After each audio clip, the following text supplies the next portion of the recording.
Allez, ce changement annoncé par Rémi, la sortie de Claude Makelele qui a donné son brassard à Sylvain Armand. L'entrée en jeu de Jean Maurice, un but en championnat, c'était à Boulogne cette saison. Il vient de participer à beaucoup de matchs de Ligue 1 hein, juste avant la trêve. Et il y a encore 3 ans, il évoluait en DH, en 6e division à l'UJA Alfortville. Et il a été repéré donc par le PSG. Vous voyez quand même qu'on en repère. Avec Aïssa Youssef, contré par Sylvain Armand. Youssef, une deuxième possibilité. Rochdi Izem. Il y a l'appel de Kevin Jedge sur le côté droit. Steve Marley qui s'en sort face à Jérémy Clément. Marley encore une fois. Ouais, la conduite, c'est bien fait de la part de Steve Marley qui va perdre ce ballon avec Ludovic Julie et Clément Chantôme. Finalement, sa cuisse a tenu, hein, la cuisse de Steve Marley qui lui donnait beaucoup de soucis cette semaine. La cheville aussi de... Qu'est-ce qui était Stéphane la cheville de Stéphane Boulila, effectivement. Ah, ils ne se sont pratiquement pas entraînés de la semaine, les deux joueurs. Zizek Belkebla aussi était douteux avec une douleur à la cuisse lui aussi. Allez, avec le petit Iniesta, Xavi Iniesta, c'est vrai qu'il a des allures. Le petit Rochdi Izem. Il en a fait des kilomètres. Très utile, ouais, il se rend toujours disponible. Vous voyez, belle technique, beau petit coup d'œil. Et il essaie d'orienter, d'organiser le jeu en l'absence du volant de l'équipe. Le volant de l'équipe, c'est le surnom donné à Vincent Doucanti qui est sorti en début de la deuxième, à la mi-temps. À la mi-temps. Ouais, à la mi-temps. Rochdi Izem, justement, on l'a retrouvé sur ce côté. Il y a Thierry Youal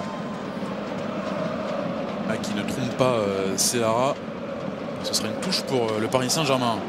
C'est le 4e 32e de finale dans l'histoire d'Aubervilliers. Il y en a eu un en 1995 et Aubervilliers avait battu Schintigheim en 32e avant de s'incliner contre Montpellier en 16e. En 97, 32e de finale perdu contre le Red Star 1-0. Et puis surtout le dernier 32e de finale, c'était en 1998. Ça se passait au Stade Bauer à Saint-Ouen contre Bordeaux. Les Girondins de Bordeaux, ouais, avec un score assez terrible pour Aubervilliers.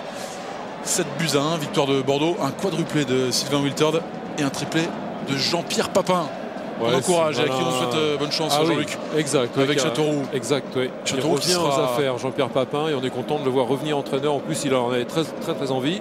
Et Châteauroux qui sera à Sedan vendredi pour la 20e journée de Ligue 2. Et c'est vrai qu'on souhaite plein de bonnes choses à Jean-Pierre Papin. C'est un nouveau duo en fait qui s'occupe des affaires de Châteauroux. Là, il y a eu l'arrivée juste avant de Serge Marchetti qui avait quitté Sedan.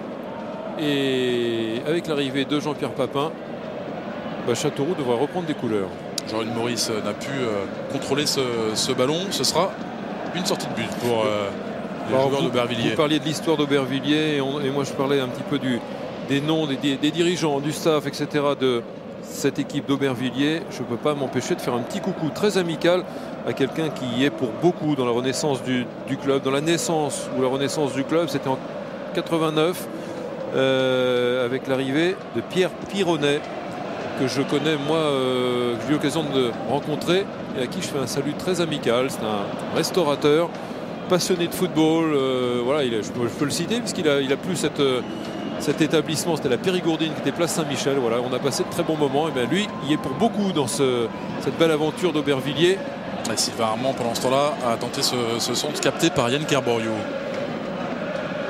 Yann Kerboriou, il était au centre de formation du LOSC à Lille avec Yohan Cabaye, avec Kevin Meyer-Alias il y a quelques années. Il n'y a pas si longtemps, Yann Kerboriou, le gardien d'Aubervilliers, il y avait à cette époque-là Tony Silva, le Sénégalais, dans les buts du LOSC, dans l'équipe première. Tony Silva qui évolue désormais en Turquie à Trabzonspor. Vous parlez de Lille, qui ne fait pas une bonne affaire, parce que c'est un des rares gros qui joue encore en Coupe d'Europe, qui n'a pas pu jouer. Il va avoir un calendrier sacrément chargé en devant rejouer ce match à Colmar. Ouais, Lille qui affrontera Fenerbahçe en 16e de finale de l'Europa League. Il est passé Younous Sankaré. Oui, il est passé. Son pied gauche pour Sankaré. Il attend du soutien. Et il est servi. La reprise. Le pied enlevé. Pénalty. Ludovic Julie accroché par l'immense ballot. Je pense que l'arbitre a pris la bonne décision parce que beau travail de Younous Sankaré en tout cas. Tout en force, tout en vitesse, en puissance. Deux des atouts qu'il faut avoir dans sa panoplie de joueurs de très haut niveau. La puissance et la vitesse. Après, il faut aussi la technique. Le reste, le talent, la vision de jeu, c'est des choses voilà, qui font aussi la différence, bien sûr, mais qu'on n'acquiert pas. Ça, on doit l'avoir. Hein. Jean-Hugues Maurice, le nouvel entrant côté parisien qui va se charger de ce penalty. Jean-Hugues Maurice face à Yann Kerboriou. Penalty indiscutable, hein, on est d'accord. Exactement. C'est malin, tiens, d'avoir parlé de Bordeaux qu'on avait mis 7 parce que voilà, les pauvres d'Aubert avec Zizek Belkebla qui rentre dans la surface et qui est en train de donner n'a rien à y faire. des conseils, enfin en train d'essayer de perturber Jean-Hugues Maurice. Kamel, il en arrête parfois votre gardien. Oui, ça lui arrive. Celui-là, notamment celui-là. Allez, Jean-Hugues Maurice face à Yann Kerboriou. Jean-Hugues Maurice. Et ça fait 5-0 pour le Paris Saint-Germain. 80e minute de jeu dans ce 32e de finale. Paris mène 5-0. Paris s'amuse, Paris s'est rendu la tâche facile parce que Paris a été très sérieux, très bien organisé depuis le début du match. Et Antoine Comboiré a pu faire tourner, gérer son effectif. Il a fait sortir ses deux attaquants. Erding et Luynes Dulac ont été très bons. Il a fait sortir son cerveau. Alors on dit souvent, et on entend souvent les entraîneurs dire c'est bien, ils nous ont respectés, ils ont joué le jeu à fond, ils ont mis la grande équipe, ou plutôt l'équipe des habituels titulaires. Mais bien sûr, bien sûr. C'est pas se moquer de l'adversaire que de lui mettre 5, 6 ou 8 buts. C'est au contraire faire le boulot sérieusement et montrer un adversaire qui est très très loin derrière. Quelle est la vraie différence entre le nombre de divisions qu'il y a d'écart? Non, c'est du respect. C'est peut-être dur ce que je dis, mais c'est ça. Ils sont pas là pour faire des cadeaux à Aubervilliers. Les Parisiens, ils sont là pour se qualifier contre une équipe qui joue.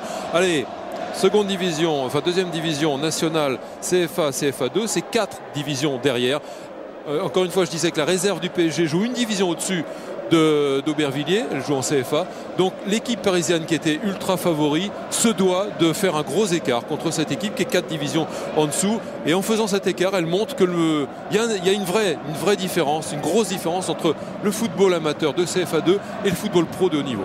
Et à l'image, on a vu les courses de Jean-Hugues Maurice, on a vu l'application de Samy Traoré. Encore une fois, Jérémy Clément Thomas, qui récupère ce ballon. Oui, Rémi. On a beaucoup parlé des joueurs de Aubervilliers, on va quand même parler de Maurice. Vous savez qu'il est soutien de famille, sa famille est originaire d'Haïti. Il fait beaucoup d'efforts pour les aider. Lui qui a une particularité, il a 2 superbes diamants sur ses lobes d'oreilles. Allez, la remise en jeu pour Aubervilliers et pour Bakary Sissoko. Rojdi Izem, touche concédée par le dernier buteur, Jean-Hugues Maurice. Rojdi Izem, c'est sa 8e saison à Aubervilliers. Il y a vraiment un noyau de fidèles. Rojdi Izem, Aïssa Youssef, 6e saison. Il y en a qui ont vraiment tout connu. La Mamiri, 11e saison. On a parlé de Zizek Belkebla, 19e saison en équipe première. Rachid Youssef, 8e saison aussi. Chana, un défenseur qu'on va pas voir ce soir, qui est à sa 8e saison. Enfin, c'est une équipe de potes des potes qui se connaissent depuis longtemps et qui sont fidèles à leur club. Oui, tout à l'heure vous disiez que les joueurs d'Abdelamourine n'ont pas changé leurs habitudes. Abdelamourine qui racontait cette semaine que plusieurs fois son équipe a joué sur un match la montée en CFA2 ces précédentes saisons. Alors une fois il avait décidé une mise au vert, il avait réservé un hôtel. Et ça a été un fiasco total. Et alors depuis, il a dit non, je donne rendez-vous à l'anglaise quelques heures seulement avant le début du match. Ouais, c'est ça. Le meilleur moyen d'éviter le stress, il a dit, c'est de faire comme d'habitude, comme d'hab. Ils ont fait. En fait, il avait emmené ses joueurs à l'hôtel et des joueurs qui s'étaient couchés assez tard parce qu'ils étaient entre eux, parce qu'ils pouvaient s'amuser. Ils avaient raté leur match le lendemain et n'étaient pas montés en CFA2. Ça, c'était il y a un an, il me semble.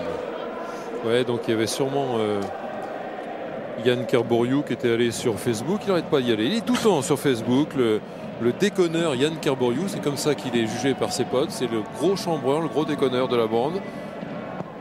Et pour revenir à Abdelamourine, donc il est très très apprécié depuis qu'il est là. Mais il a connu Steve Marley au centre de formation du Red Star. Donc c'est dire s'ils se connaissent depuis longtemps, tous les deux. Parce que c'était quand même pas tout. C'était pas hier qu'il était au centre de formation du Red Star, Steve Marley, puisqu'il joue maintenant. Lui qui a 36 ans, tiens aujourd'hui, bon anniversaire Steve, il joue avec une licence vétéran. C'est pas bien ce que je dis, mais c'est quand même respect aussi de jouer, continuer à jouer à à ce niveau-là à 35 ans, 36 ans, bravo. Et il est passé sans tout carré. en force, tout en force. Sans carré. Ouais, non, le dernier geste est cette frappe pied gauche qui s'envole au-dessus des buts. Ouais, c'est fait plaisir. C'est fait plaisir parce que sur sa droite, il y avait et Julie et Jallet. Mais bon, il a fait tout le boulot tout seul. Il s'est dit qu'il pouvait finir. Vous voyez, sur sa droite, il y a quand même du monde, des deux potes qui ont jeté des regards au ciel en disant c'est pas vrai, fais-nous croquer un peu. J'ai vu des gestes d'encouragement. Kamel Bovodgaria, là, il s'était un petit peu arrêté aussi. Hein. Il est un petit peu démobilisé. C'est dur pour lui de prendre 5 buts comme ça. Oui, c'est dur, mais bon, je pense pas qu'il soit démobilisé puisqu'il a marqué un temps d'arrêt. Je pense que c'était surtout pour perturber l'attaquant qui s'attendait à le voir sortir plus rapidement. Il a freiné sa course pour rester dans les buts. Et comme c'est un gardien qui, à l'image de Barthez, reste très longtemps debout en face à face, bon, ça l'a perturbé puisqu'il a tiré au-dessus le Parisien. Allez, tant mieux, effectivement, 5-0, ça suffit. Il y a un joueur de Bervilliers. Ouais. C'est. Est-ce que c'est Ballot? Non, c'est Ballot. Non, c'est Ballot. C'est Ballot qui fait les étirements. C'est Bakary Sissoko. C'est Bakary Sissoko. Abdelamourine qui a cette image d'entraîneur assez dur, hein, très exigeant également.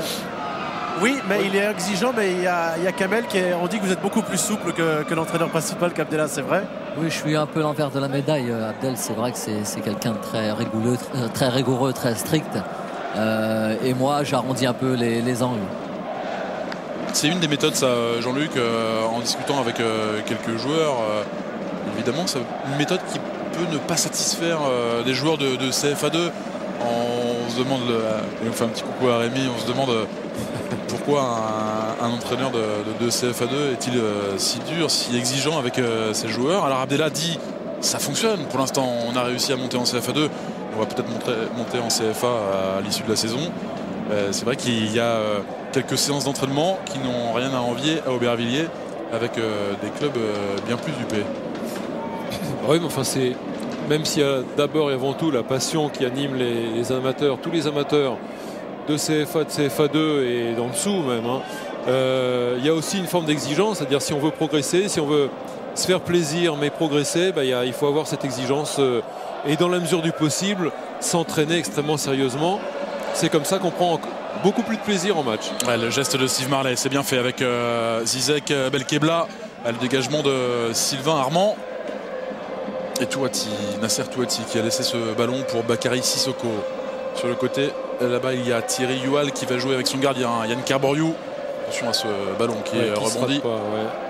Et Jean-Luc, Aubervilliers, l'objectif, il va limiter Lugia et Drancy qui ont été promus ces 2 dernières années en CFA après une seule année en CFA2. Et ils peuvent le faire encore et ça serait pas mal. Et là, ça sera oublié cette élimination de ce soir s'ils montent à nouveau. Oui, c'est vrai parce qu'il va falloir vite se replonger dans le championnat. Il va falloir oublier, digérer. Oublier non, parce que ce sera un souvenir fabuleux. C'est peut-être le souvenir de leur carrière de joueur à beaucoup de ces joueurs-là. Mais il va falloir se reconcentrer sur le championnat qui est l'objectif majeur. Non, il n'y a pas de hors-jeu, ça couvrait en bas à droite. Ouais, j'allais servi par Ludovic Julie, j'allais pour Jean-Hugues Maurice, la reprise, Yann Carboriou, sans problème.